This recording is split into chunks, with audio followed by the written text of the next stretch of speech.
Welcome, fellow dreamers. It's movie review time!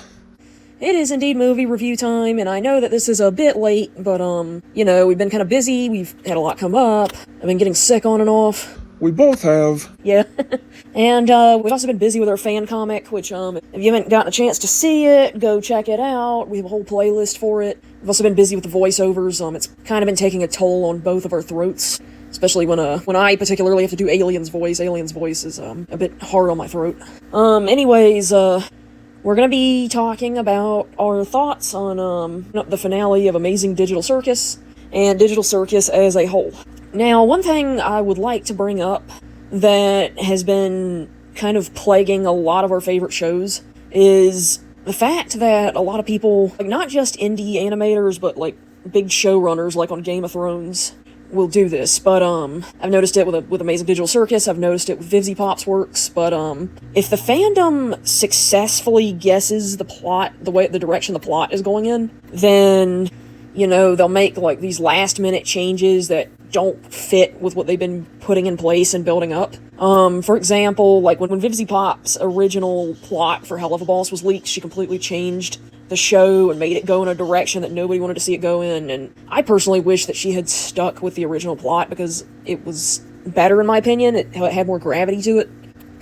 And I just feel like, and it was the same thing with Game of Thrones. Everybody was guessing the direction that the plot was going in, so they changed it solely for the purpose of catching the audience off guard, and abandoned the initial foreshadowing that was, there, and it just kind of made everything jarring. It made it not look good. It just, you just can't go against the grain on these things. You have to be very sensitive. You have to be like, writing and storytelling is a very delicate process, and it's one of those things where if you pull one block out of the Jenga tower, the whole thing just comes toppling over. Another thing, too, is that Gooseworks had made claims time and time again that the script had already been written, and that she didn't make any last-minute changes, and blah, blah, blah.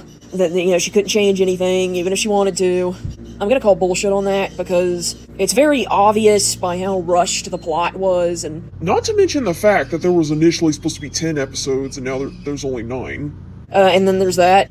There's the fact that there were plot lines set up, some foreshadowing set up in the series that pointed the plot in a certain direction, and it was just completely retconned. And I think that a lot of this was because Gooseworks didn't like the backlash she was getting from her fandom, and she also didn't like that the fans had figured out where her plot was initially going, so she retconned it, but purposefully made it bad by killing off Jax, the fan favorite.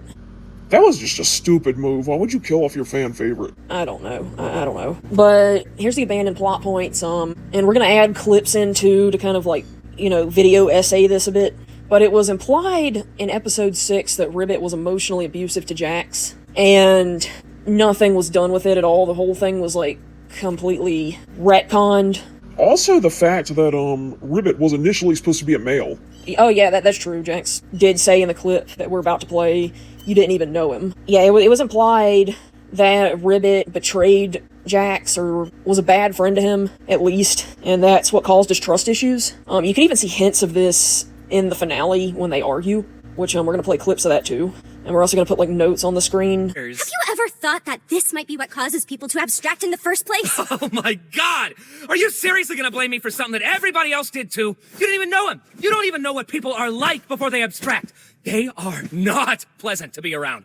Like, at all! You...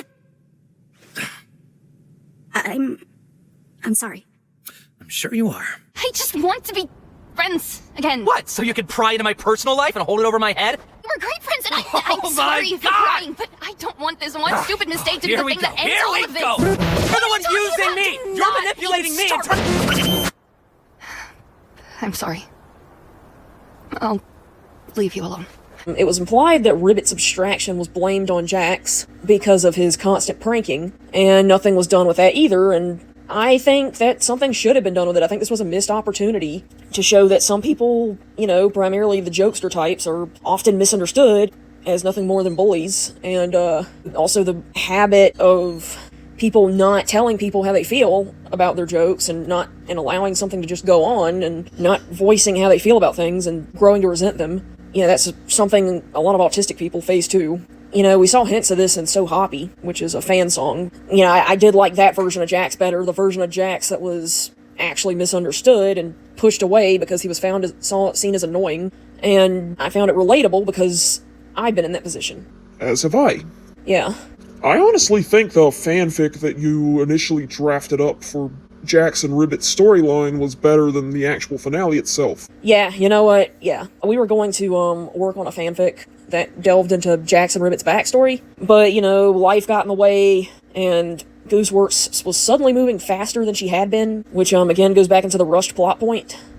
And things feeling spiteful because she just wanted to be done with the series because she hates her fans. We just ran out of time. We didn't have time to do it. We might still explore this in our fan comic. We did put up a poll, so for which direction we should take this in. So if you would like to vote on that poll for us, please do so. But another thing was the sudden swerve of trying to make Jax an irredeemable asshole. In doing so, they made his big bad fight with Ribbit, way too similar to Pomni's. And I think it's just because they were reusing stuff while keeping parts of the initial plotline they had in mind. Everything was just redundant. They poked a lot of holes in their initial plot. And it was just a bad idea to kill off the fan favorite. Like, they even acknowledged this in the show itself. Yeah, like Jax himself made a comment on why would you kill off the fan favorite. And another thing, too, is, not that we have a issue with the Jax being trans arc, but I just think it was badly written. I think it would have been a great plot point if done correctly, but, which again, vote on our poll on how you'd like to see this done. But one thing I'd like to point out is there was more evidence pointing towards Jax being a female-to-male trans versus male-to-female trans, and Gooseworks is kind of insisting that, he's male-to-female. He got, like, irrationally almost mad when his masculinity was called into question. I don't think he would have done that if it was the other way around. What the heck? Who did this? You! Jax, you're up to bat! I quite look like this, though! Seems fitting for you, though. I figured you'd be into this. What does that mean? What's that supposed to mean? I'm just having fun. I forgot you hate fun. I don't want to wear this! I have never seen you this upset about something. Jax! God! I'm gonna kill you when this is over. Hey, what's in there? I think I found it. Yeah? I mean, now's not a good time. Or now's fine. What do you want? If now's a bad time, I can come back later. That'll be cool. Good. Alright.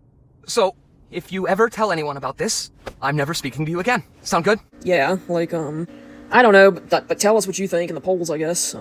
I can make it work, even though Gooseworks half-baked the plot. I can make it work in our fan comic. But yeah, like, a lot of the times, too, like, rushed plot points are, like, kind of a plague on everything now. Like, not just indie projects, but, like, mainstream media, too.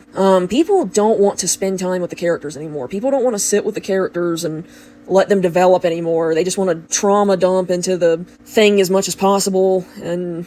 Which, it's not a bad thing to have traumatic plot lines, but I think you should let us get to know the characters first. Exactly. I mean, when you're just, like, throwing everything at us all at once, you're just kind of, rushing the plot point. It makes everything feel rushed. And I would like to touch on anime, because one thing that makes anime successful that people don't realize is what they would call the quote-unquote filler episodes. And, it was part of what made Steven Universe so successful, too. Which, you've noticed the decline from when they had filler episodes versus when Cartoon Network rushed them to finish. But the filler episodes are important because they help us better connect to the characters. They give us moments to see what the characters are like, being normal and domestic and having, you know, time to themselves, and it gives us time to know who they are before they do something traumatic to them. And the reason this is more effective is because when you see this character just being themselves, and you get to know them, like what their interests are, what their hobbies are, what they're like, you know, in normal situations, it's so much more devastating to see something bad happen to them. But we will talk about some things that we did like about the finale. It's not all negative. We did have some feedback and what we would have done differently. But here are some things we did like. We liked that Human Jax had a happy ending. Oh, that's another thing, too. If Jax is apparently male-to-female trans, then why did he stay Leroy in the human world? Yeah. You'd think, Human Jax would have transitioned. Oh well, or at least started to. We liked the scene where abstracted Jax was swimming with Kaufmo and Ribbit in the aquarium. That was cute. We liked that Kane came back because it was really sad when he got killed off. And we liked that everybody else had a happy ending too, both human and their counterparts. Again, do go check out our comic, the Jax and Poppy comic. It's we got a playlist for it. And if you want to vote on the direction you think the important arc in our comic should go, do go vote on that. But it's an aftermath comic where Jax ends up in Poppy's world after abstracting, and we don't want to give too much lore away on why this happens, but it will be explored later. But yeah, if you want to go check that out, go check that out. Don't forget to like, comment. Subscribe for Two Spirit Pride if you're watching this on YouTube, and if you're watching this on TikTok, follow for Two Spirit Pride, yeah? Yep, all that good stuff. Vote on our poll, go to our Patreon, all that. And let us know in the comments below what you thought of this, of the finale. If you disagreed, or agreed with our points, just keep it civil, you know, don't go getting all personal about it, like. And until next time, fellow dreamers. Bye!